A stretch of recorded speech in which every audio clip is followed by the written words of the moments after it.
Hey folks, welcome to our midweek message. As you know, we are in the middle of Holy Week, and so I've been thinking more about Jesus' last couple of days.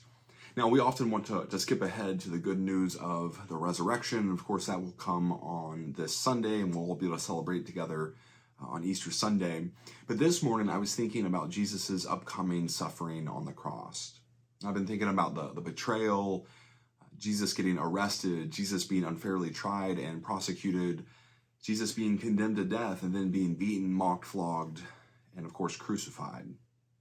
The suffering of Jesus was immense, and he even felt alone. On the cross, he cried out to God, even using some of his last words to ask God why God had forsaken him. You know, we often cry out to God too with our own suffering and the suffering that we see around the world.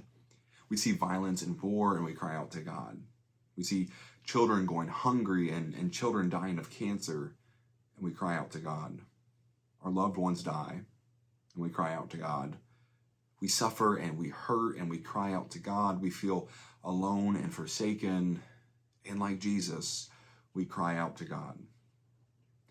Now, one of the things that stood out to me when I was reading the scripture passages this week, recounting those events, is how as Jesus hangs on the cross and he cries out to God about his own suffering, Jesus doesn't get an answer from God.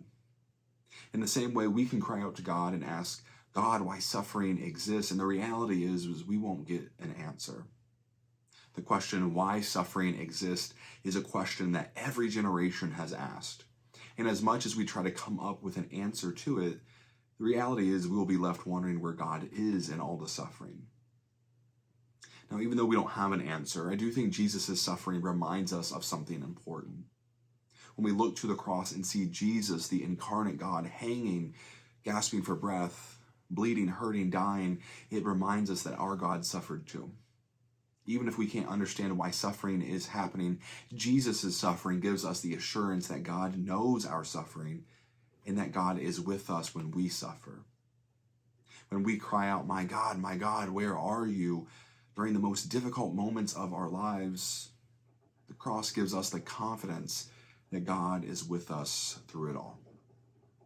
So as we continue to move through Holy Week, as we approach Jesus' betrayal, his arrest, his crucifixion, and his death, as we get closer to the joy that Easter brings, I hope you know that in life and in death, in suffering and in our deepest joys, our God will not abandon us.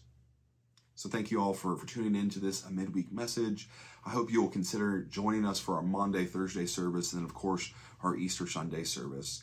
But blessing to you and the rest of your Holy Week.